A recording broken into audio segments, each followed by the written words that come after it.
देखिए अब अगला चैप्टर है आपका अपकिरण की माप। अपकिरण की माप। इस चैप्टर में आपको बहुत सारा चीज निकालना है। जैसे कि सबसे पहला शुरुआत में आपको रेंज निकालना है। रेंज मतलब होता है विस्तार, यानी आपका जो सीरीज है, चाहे वो इंडिविजुअल सीरीज हो, चाहे वो डिस्क्रीट सीरीज हो, चाहे वो कंटिन्यूअस सीरीज हो, वो कहां से शुरू हुआ है और कहां जाके समाप्त हुआ है ना।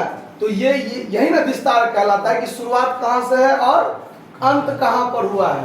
तो उसके लिए आपको निकालना पड़ेगा विस्तार। ठीक है, विस्तार का जो सूत्र होता है उस पर ध्यान दीजिए। इसको साफ करके ठीक से लिखा है। रेंज का जो सूत्र होता है, रेंज का जो सूत्र होता है वो होता है आपका L minus S. L minus S.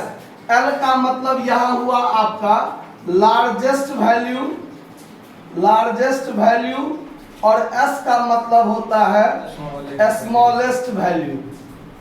ठीक है, ये होता है आपका रेंज। ठीक, इसी में आपको दूसरा चीज भी पूछ सकता है, coefficient, coefficient of range, coefficient of range.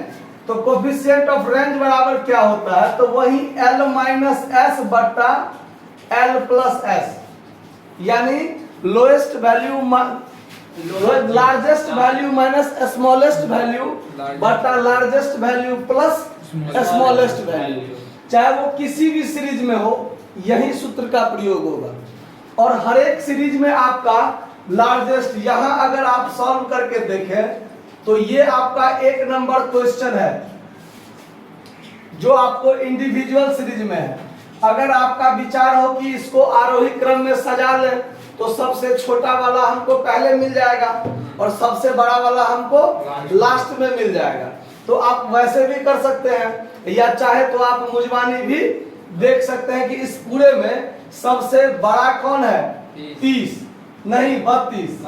सबसे बड़ा कौन है, 32। तो L बराबर क्या हो गया, 32। और S बराबर सबसे छोटा इसमें कौन है, 2। तो 2। अब आपको निकालना है रेंज बराबर। तो रेंज बराबर क्या होगा, L माइनस सबसे बड़ा क्या है 32 और सबसे छोटा क्या है 2। तो ये कितना निकल गया रेंज आपका 30। ये आपका रेंज का आंसर हुआ। और ऐसे ही यदि आपको कहेगा निकालने coefficient of range, coefficient of range, तो यहां पर आप क्या सूत्र लिखिएगा, L माइनस एस बट्टा L प्लस एस। तो आप ऐसे कर लीजिए, थोड़ा इसको नीचे लिख लेते हैं, रेंज बराबर L माइनस एस। अब यहां पर आप L माइनस एस बट्टा L प्लस एस कीजिएगा, तो 32 माइनस 2 बट्टा 32 प्लस 2।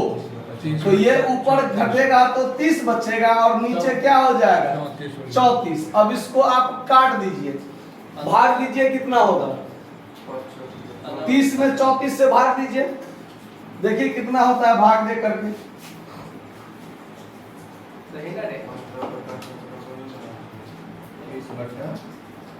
34 0.88। ये हुआ आपका कोफिशिएंट ऑफ रेंज। समझ गए आप। अब उसके बाद ध्यान दीजिए, अब ये डिस्क्रीट सीरीज में कैसे बनेगा। डिस्क्रीट सीरीज में भी यहीं पर बन जाएगा। देखिए सबसे छोटा इसमें कौन है 20। सिर्फ आपको चर मान देखना है, फ्रीक्वेंसी को नहीं देखना है कि सबसे बड़ा कौन है और सबसे छोटा कौन है। तो इसमें सबसे छोटा कौन है, यानी S बराबर क्या है 20 और L बराबर लार्जेस्ट वैल्यू क्या है 30। तो आप रेंज बराबर जो निकालिएगा तो रेंज बराबर क्या हो जाएगा L माइनस एस।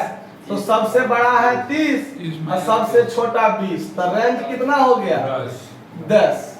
ठीक है, और इसी में अगर आपको कहेगा coefficient of range, coefficient of range, तो ये क्या होगा L माइनस एस बट्टा L प्लस एस।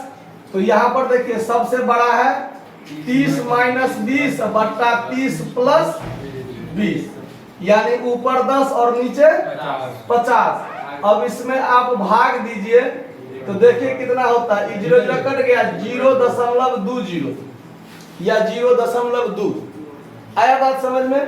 तो ये आपका क्या हो गया, कोफिशिएंट ऑफ रेंज, आपका आंसर। आया बात समझ में?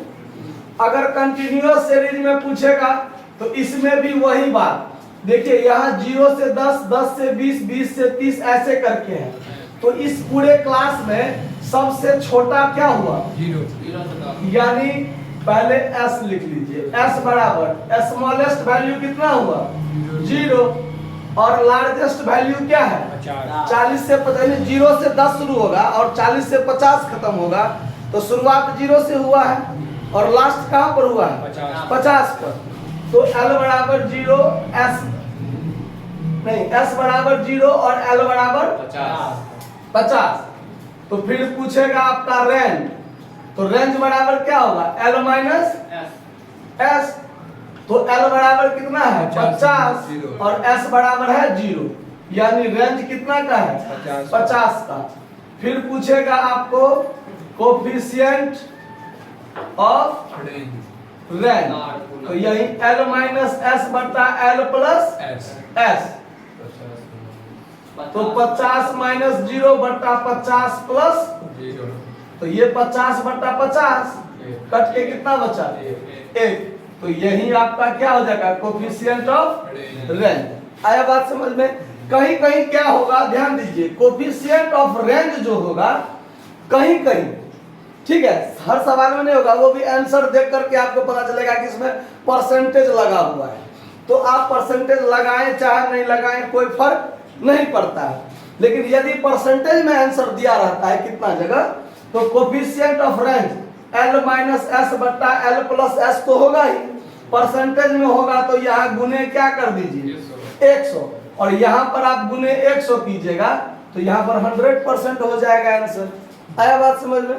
तो अगर गुने 100 लगाइएगा तो आंसर परसेंटेज में आएगा, अगर यहाँ गुने 100 नहीं लगाइएगा तो जो आंसर आपका नॉर्मल आएगा उसमें आपका आंसर आएगा। आया बात समझ में? तो आपको 1 से लेकर के 9 नंबर सवाल तक में कहीं कोई दिक्कत नहीं होना चाहिए। ये आपको इंडिविजुअल, डिस्क्रीट और कंटिन्यूअस तीनों सीरीज में मैंने आपको बता दिया है। कोई दिक्कत इस बात को समझने में? धन्यवाद, नोट कर लीजिए।